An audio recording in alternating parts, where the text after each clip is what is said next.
Welcome, folks, to another back-to-school episode of Who's Ghost Stories. I am your host, Reiki Master and Medium, Andrew Huzar. We've got research expert Sean and paranormal enthusiast / cryptid expert / LeBron James of education, Professor Alex Wheaton. We've talked about Edinburgh, we've talked about Gannon, and we're staying inside of Erie as we look at Penn State Behrend today, or Penn State the Behrend College as it's technically called. Back to school. Back to school. Sorry. As always, check out our sponsors. If you're looking for some crystals, go to Spirit Magica, use our link, and then use coupon code WHO'SR11 to get yourself a sweet little discount. As we've said, these dorms can be crummy. There could be ghosts in your dorm. Get yourself some nice crystals. You can protect yourself, you can cleanse yourself, or you can just use them for decorations. Whatever you want. And then we've also got Pet Art Creations. They will make gorgeous artwork of any pets or people that you want them to. Again, I'll throw up the picture that they made for me, but definitely use our link. Go check them out. You can get a digital file or you can have them printed out for you. The other cool thing is if you order from them, they'll hold on to your artwork for 24 months, and then you get 30% off anything else you would like them to print it for you. So you can get blankets, t-shirts, mugs, whatever you want from them at an extra discount then. So like I said, today we're looking at Penn State Behrend. This is the alma mater of my sister as well, our friend Joe, who sometimes comes up in these podcasts. We have other friends that went there. Definitely is I was going to say big school, but it didn't start off that way. It used to just be pretty much for engineers. Yep. But it's definitely grown into something much bigger that a lot of people actually do attend there for different things. Now they also do have their own wrestling team. Go Penn State Behrend Wrestling. The nitniest of lions. Well, maybe not the nitniest of the lions, but they are technically Nittany Lions. We do have to give credit, and you kind of touched on it, and I just want to say real quickly, like, Penn State, the Behrend College, if you know anything about regional colleges and annexes, this really was the Erie location annex for Penn State, Maine. Yep. So, like, this was intended always to be, like, this tiny little local version of the college where you can get a degree from Penn State, but in your area. So if you're from anywhere else, like Allegheny County or things like that, you're familiar with these colleges that have these locations. Penn State Behrend is, if I'm correct, the largest annexed one, or the second largest. Like, it's up there in size. Obviously not as big as Penn State, Maine, but right. It's one of the bigger colleges that have the Penn State name, if I remember right. Behrend to Penn State is like what spirit stores are to Halloween. Yeah. They're pop-ups. Yeah. That's a good way to describe it. So anyway, sorry, I just wanted to put that out there because you did mention that it was a small thing, and just wanted to give a little bit of that history that, typically isn't always part of these. Mm-hmm. So I haven't looked at the script, so I don't know what if Sean does talk about that or not. No, and that is a nice little shout out to give, because they have definitely been growing. Probably over the last 40 years. Oh yeah. They've been becoming a powerhouse, especially in the area. From what I've been told, you only went to Behrend if you just wanted a local engineering degree, but now people come from all over to go to the Behrend campus. So, like Alex said, it may not be as big as Maine, but its name power is definitely getting out there. That you don't have to go to Maine to get that Penn State education, which is the best education in the U.S. You can fact check that. Penn State's the best. That. Except for Paterno. He let us down. Fact check that. No. I love Penn State. So, a little bit of a homeboy. Homer. Ohio State can go to hell. Sean, why don't you start Before Andrew goes off any deeper, Sean, let's... Let me tell you about... No, go ahead. Go ahead and get us started on Penn State, the Behrend College. Penn State Behrend was founded in 1948 in Erie, Pennsylvania, as a branch of Pennsylvania State College, and became part of the Pennsylvania State University system in 1959. The university offers 38 bachelor degree majors and 30 bachelor degree minor programs. The university has multiple dormitories for students to live in on campus. Some of these dorms have a few extra spirits residing there. Niagara Hall was built in 1968 and is the second oldest residence building on campus. In the 70s, one student was living on the third floor of the dorm's west wing. The student's name was Henry, and his story took place one cold winter night. Feeling cold, Henry tried to use the heater for warmth, but it wouldn't work. Henry tried to leave his room, but the door was stuck and would not open. Feeling desperate, Henry hugged the heater and struggled to get the heater to work. As he froze to death, Henry screamed in terror and frustration. The next morning, Henry's roommate found Henry's body frozen and still hugging the heater. People that live in Henry's room have claimed to hear him scream in the night and the sound of the heater shaking. In other sections of the hall, there is a spirit that knocks on doors and shakes the door handles. When residents go to see who is at their door, no one is there. Almy Hall, I think. Almy Hall was built in 1997 as an additional dormitory. The hall is said to have a presence that lingers in the halls. People have claimed that when sitting in the study room, a figure can often be seen lingering at the end of the hall. When you look back at the figure, it's disappeared. This is claimed to be a reoccurring thing that will happen multiple times in a single sitting. Another repeating occurrence is the sound of someone walking loudly down the hall in the middle of the night. When they check to see if someone is outside, nobody is there, and this continues throughout the night. In the on-campus apartments, there is one specific room that seems to stick out among the rest. Apartment number 604. In this room, it is said that doors and cabinets open and close on their own. Things move around the apartment or just go missing. Another common occurrence is people hearing their name called out when no one else is home. It is said that this room has an overall creepy feeling. Penn State Behrend is just another haunted campus in the area. Are these campuses haunted due to the amount of emotions here, as fresh adults feel all the new emotions while under a lot of stress?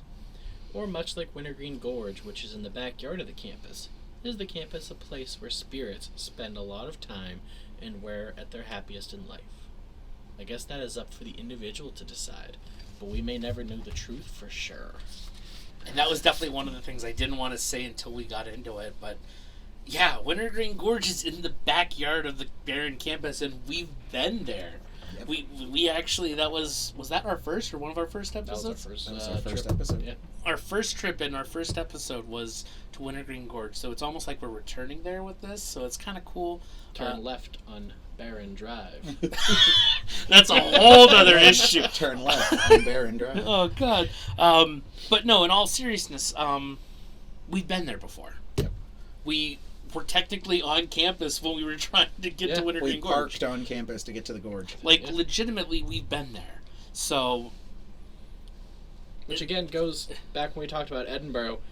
You can just go to any of these campuses in the area. Yes. Yeah. Considering Wintergreen Gorge is a common place for people to hike, there are people coming on campus all the time. This is also right off of the thruway, so there's a lot of traffic, there's a lot of people, so it's not like it's it's really anything, or anything special as in like you can't go there, stuff like that. So what do I want to say? I was gonna say, I think Henry. just in that, we've all been here. Yeah. Like, I've been to the planetarium there. That's where I used to play soccer. Like, I've been there to visit friends when they were in college, which I definitely agree. That place at night is really, really creepy. I've been there for a couple things When back you're- in the day. When you're in those common areas, you kind of feel like you're not alone. Yep. I mean, you're in a building full of people, But it's a different, Yeah. not alone feeling. I three know. people in a room and it feels like there's a fourth watching. Yep. Like, The Henry story really hits me. So, we know what eerie winters are like. yes, we do. My question is, knowing it was the 1970s and knowing it was Henry, could we find more details about that, or were you able to find any more? Or I wasn't able to find anything specific, like a specific name. okay, Once again, as we know these stories, was there a Henry? Probably. It's a common enough name.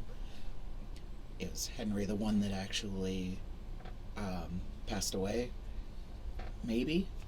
For his sake, if he did, I don't want to trivialize it. yeah, But sometimes these legends just get names put to them.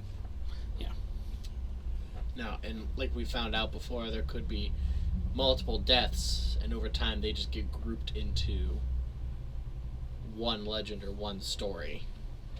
So Henry could have died there. He may not have been the frozen one. Right. And that would be something that you might be able to find, like we've talked about before, going through like the library, through like the old newspaper articles and things like Behrend deaths or anything like that. And I think what hits the hardest about his is just the hopelessness of that story.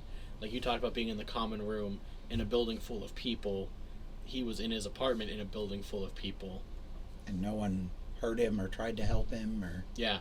Like that's like the scene in like the horror movie where you're, like there's somebody walking by like 10 feet but they don't see the killer taking out the character, and it's like the same thing here. It's just that hopelessness of he was trying to get out. Someone could have helped him, but nobody knew what was happening in there. Yeah. And like his roommate obviously wasn't home for the night. His roommate is home. They can figure out a way to get through it together or get out of there. It definitely, it's a terrible tragedy, but definitely that hopelessness I think is what tugs on it a little more. And I could definitely see his ghost hanging around the area. The heater shaking could be him just attacking the heater for not Yeah. working that one night. Right? Just so upset about it, he just walks over and kicks it. Like, Yeah. There's a lot he could do because of that tragedy. What'd you find?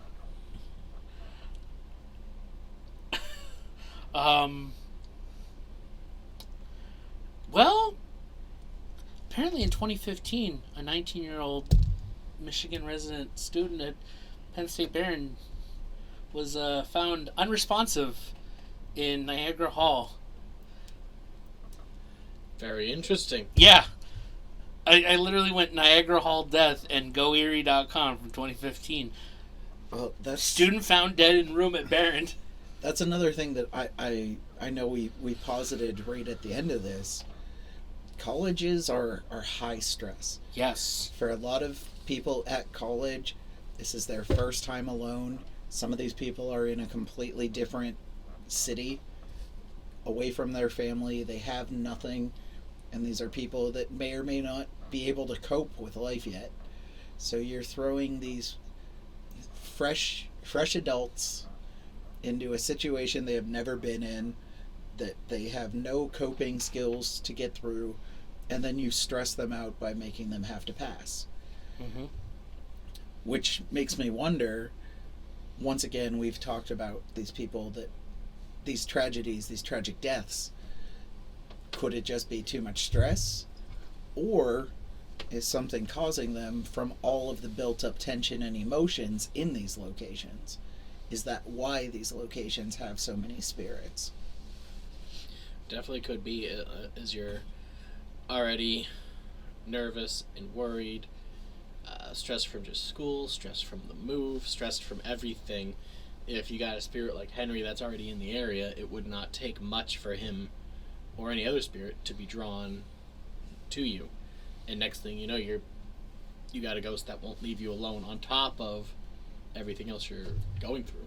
Which also makes me wonder if that's why Wintergreen Gorge is so serene, is because the college campus right next to it is sucking up all that bad energy with all of the attention there.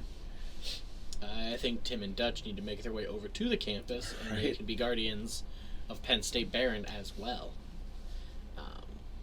Man, it is fascinating, just Henry's whole story there. And it would be cool or interesting to, like, get any other dates. I find it interesting that it was just 2 years after the building was built. Right? Well, Within the Yeah. Yeah, it within was- 2 years. like, it wasn't long after the building was. Yeah. At least in the preceding up. decade. Yeah. You know, it's not like it was there for 30 years and then it happened. It was pretty recent in the building's own history. Well, now knowing that there was another death, a confirmed 2015 In that in the that same dormitory. dorm, like that's, yeah. And then moving over to Almy Hall. Which has only been around for roughly about 20 years. Yeah. It's definitely much more recent than the other one. I really like this story because, as we talked about with, like, Edinburgh, if you're gonna haze a freshman with a ghost story, this is, like, the one you would go with. So, not to back up, but Niagara Hall, in other sections of the hall, there's a spirit that knocks on doors and shakes the door handles. Immediate thought I had for that one is, I would put dollars to donuts that one's not a ghost. I would say that that's the classic. You tell the story of Henry who froze to death in his room, and then you walk down the hallways just to pull one on someone else and quickly run into your room, and when someone looks out, there's no one there. Yeah. Then you get to Almy Hall, Yes. where when this occurs, it doesn't happen once. Yeah. It happens throughout the night, and the other thing it said, happens throughout the week. Yeah. So you would have that experience 10 to 20 times Yeah. in a single night, 5 nights a week. Oh yeah, that one. And if I'm a new student and that's what I'm told that, like, that's going to be on the front of my mind any time that happens. Like, it says someone walking loudly down the hall in the middle of the night. That could be anyone, but you've already got the legend of seeing the figure at the end all of the time. Yeah. And the door's knocking all of the time. Anybody walking through there is immediately, you're on edge. Yeah. And once again, these are teenagers. They might technically be adults, But but these are teenagers that have most likely never lived away from a room that wasn't their own bedroom. Yeah. This Like, is like think of 18-year-old Joe Yeah. at Behrend. This is his first time not sleeping in his own bed. Like, you commuted. Yeah, he did. I could put money on that without knowing. He lives, like, around the corner. Yeah. I thought he was glad he didn't have to stay there because they make it mandatory that you have to spend 2 years on campus. Yeah, that, and, like, with that one, especially not having, like, a tragic origin like Henry, definitely gives it more of that classic ghost story vibe. Like, you would gather everyone in the common room, turn the lights off, and that's what you would tell them. Especially in October when school starts in September. Oh yeah, that is a common thing, and that was something I meant to say during the Gannon one, but I know that a lot of the local colleges, and from what I've heard from people that went to other colleges, like in October is when they tell all the students about the ghost stories on campus. So it's like, Yep. it sets it up. It's the perfect setup. So, yeah. And like we've said before, with Tim and Dutch, a lot of people, college is the happiest moments of their life. Yeah. So if someone were to have a short life and they were to tragically end, this might be the happiest time in their life. Yeah. So why wouldn't they choose that as the place to go back to?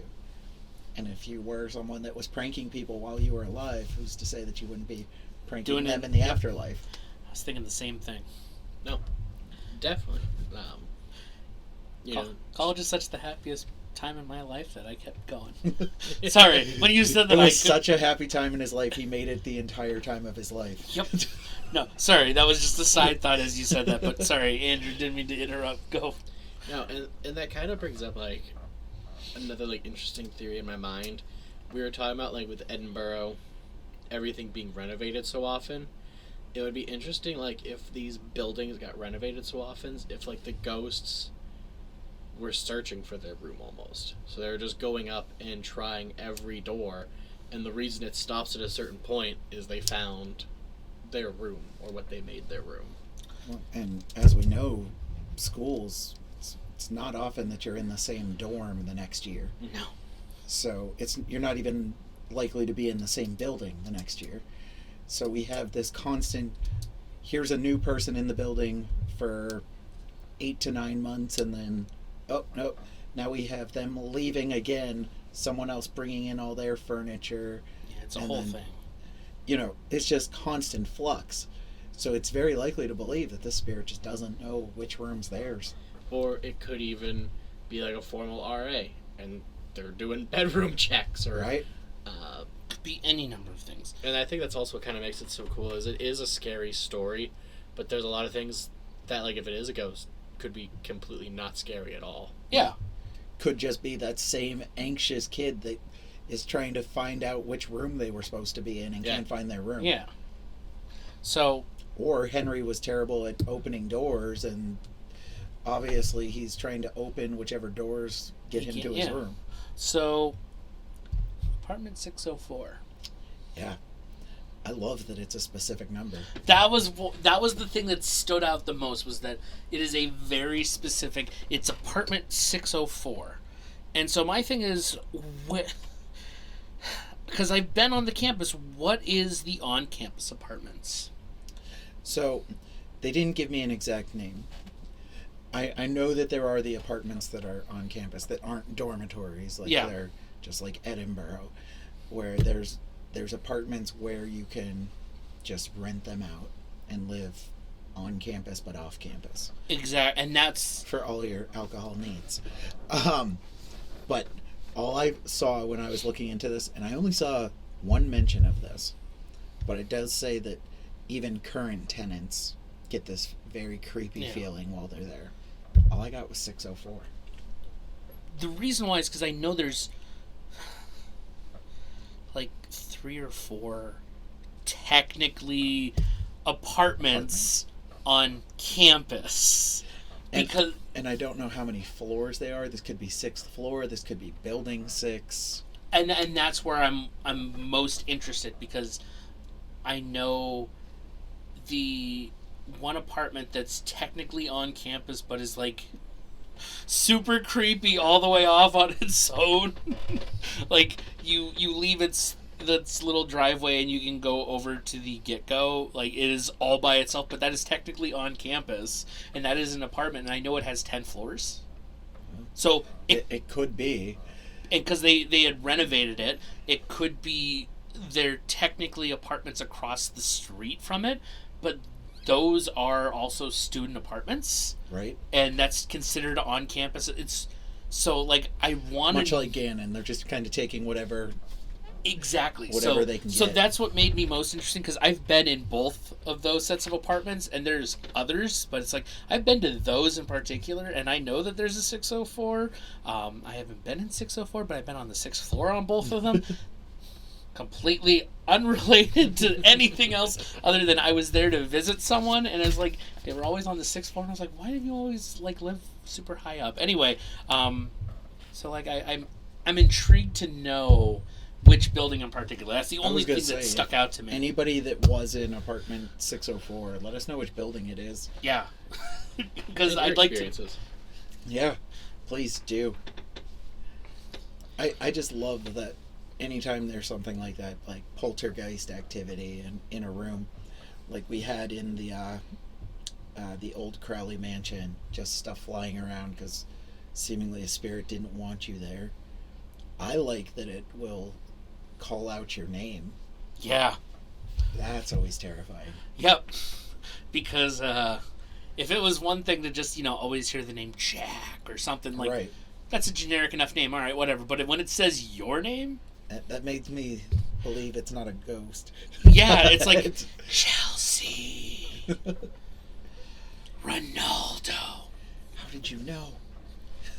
Yeah, when they learn your name, and that's what they start trying to attract you by. Start trying to call you by. Yeah, there's something with that. Anyway, yeah, that's... It'd be interesting, and I couldn't find anything on the history either, about it, but like to know when it started or what happened that kind of put that kind of energy or stain or entity specifically in apartment 604, not 605. 606 doesn't get anything. It's the entire 6th floor is fine except or what the history of the apartment building was before it was student. Like legitimately, the fact that all we have is 604 and what happens. There's no history. There's nothing. Like, what the heck? Looking at Edinburgh, whole buildings were haunted. Yeah. Why is this one room? This complex that has at least 604 apartments, or at least 6 floors, you've got one room, one apartment that's haunted. That's incredible, and it really raises a lot of questions. So what the history of that apartment and that building are. It's when you start pulling up the carpet. There's something under the carpet. There definitely could be. It would just take one person. One tragic death, tragic stain, one just person being really sad or bad practitioner stuff. There's one pentacle? Pentacle. Which one's the evil one? Pentacle. One pentacle. It's fascinating that that's the only apartment in that building. Yeah. And I love that it's not just a apartment in the building. We got the room number. Everyone that's been there is like, yeah, this don't live in this room. This one's bad. Or, as we've been kind of alluding to, what if it's a hazing? Just to, mess with whatever unlucky soul ends up in that apartment. Oh, you don't want to live in that apartment. That's awful. How thin are the walls? Because, if you are purposely, trying to do this, you could totally, if you know your roommate's name, the person that lives in apartment 604, you could, get real close to the wall and whisper their name. That would be the there's some... Well, we didn't really go skepticism into some of the last one, but, this is 100%, there is possibilities we've already talked about of real physical, not spiritual explanations for this, but maybe these are adults according to the law only. These are still kids. Maybe that's why it doesn't have a building, is they leave it as apartment 604 so it can be every 604. It's like Cry Wolf. You make up a killer and pass it around, and eventually just you got apartment 604. I heard that's the haunted apartment. What do you mean the haunted one? And then you tell them. And then you tell them, and then they're like, "Oh man, I can't find my keys. I can't find my book." And heck, if there's even a draft or something, maybe it causes the cabinet doors to open. And then you know who you live next to. You know the students. We know third-party student housing usually isn't kept in the best repair. Nor is regular student housing. I'm giving them the benefit of the doubt. Sean. Right? Oh. Sean. It's the kind of shit you pull when you're 18, 19, and 20. So when your back's to a wall and you hear someone over your shoulder go, yeah. It wouldn't take much. Yeah. Especially, as we've said several times, these are still, for all intents and purposes, kids in a highly stressful situation, out on their own for the first time. And so, don't want to get into a rant on it, but, mental health is something that is a serious issue, and we see that a lot of mental health disorders and everything start developing in high school and college. This is the prime time for that. So we've all seen Home Alone. When Kevin's home alone, the furnace in the basement becomes a big scary monster. Yeah. every single sound is going to be, oh no, it's someone coming to get me. It's a spirit. Yeah. I looked in the hall, no one's there. It's a ghost. Or is it a ghost? Is it? We don't know. Yeah. And that's we why don't know. that's why this one's another fantastic ghost story that to spread around, because there's enough going on there that if it is a ghost, it hits all the hallmarks that would happen. Yeah. But if it's not a ghost, it is easy to pull off some of these things and really scare somebody. Right. And it is just creepy. Like, if you're a new kid and you hear apartment 604, all this is going on, you don't care if it's real or not. You don't want to go in apartment 604 now. Yeah. And you don't want to be that person that got 604. Yeah. Yeah. Sorry, all this talk about, what you tell students to mess with each other and all that. I'm really excited to talk about Merciers because there are the ghost stories, and then there's also the, as we've talked about, especially with that stupid Lincoln Park golf course. Truth is stranger than fiction. There's some interesting real-world history I can talk about with Merciers that I'm sure was not put in this script. Probably not. But yeah. And once again, as we said with Wintergreen Gorge, War of 1812 went right through the campus. That entire campus was battleground. Yeah. Like, this could be something older than the college, but I tend to believe a little more skeptical that there is a better chance it is just teenagers being teenagers, but I don't want to completely dispel it because it's disrespectful to the spirits that are there. Exactly. And I'd rather all ghost stories be true. Yeah, it's Exactly. more fun that way. The world is better when we have... When we believe. I'll say when we have one foot in fantasy, the world is better. And not that it's a fantasy, but it's like, if you just look at the world as just... It's being open-minded. Yeah, being open-minded to the possibility makes life worth living. If you don't, you become Joe. Yeah. Joe, if you're watching, you should text me about that comment. But Sean, any final thoughts on Penn State Behrend at all, or any of the haunts there? Not much. I would really like to find out which apartment building it is. So, like I said, guys, if you live there, if one of your friends live there, or if you just know which building it is, let us know. This is a place I've been many times, so most of it I am kind of, like I said, with Gannon and Edinburgh, I'm kind of desensitized to. I'm so used to it, I don't know if I would notice something if it was out of the normal. But I will tell you, those dormitories at night are really creepy. It's a feeling of being completely alone in a building full of people, but still feeling like you're being watched. So, it's a creepy feeling in those halls. Unfortunately, this is one of the examples of places that we cannot really check out because all the things for Penn State Behrend are all residence halls. So, like, there's no way that there's going to be a us visiting this location. Unless Alex decides to go back for degree number 5. I'll have more rings than LeBron. He's going near Jordan status at that point. God, what do I get? I get an engineering degree? Joe could do it. No. In all seriousness. The caveat is you have to live on campus. 604. You just got to keep asking for 604. But no, in all seriousness, Penn State Behrend is one of those things, especially the apartment 604, like Sean. I really want to know what the building is. So if you know, please let us know, because this is something that's driving us crazy. Like, as you can tell, we're all saying, I want to know what building it is.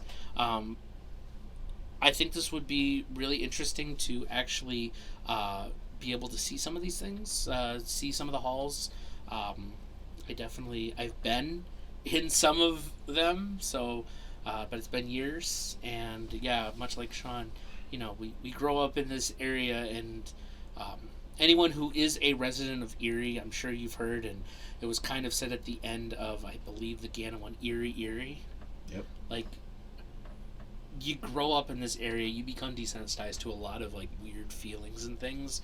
It's just what happens. So, yeah, I would love to be able to see this and see if we see or feel anything with what we know now and our own experiences. But yeah, I don't know where I'm going with that. That's all I got. Now, and one thing I'll say, I've heard the story of Henry many, many times, and in 6th grade, Mrs. Cornelius showed our classes a Ghosts of Gettysburg and Ghosts of the Civil War video series. Yes. And I always confuse Henry with the famous Ghost of the Blue Boy from the Civil War. Yes. In my head, they are one and the same, but they are not. they definitely are not. But every time, that's always the visual I get whenever I think or I hear the story of Henry. That's fair. Is the Blue Boy. But I love all these ghost stories. They're all so cool and fascinating. And yeah, like they've said, if you have any other information, throw it our way. We love hearing more. I love participation, so whatever you guys got, throw it our way. But I think that does it for Penn State Behrend.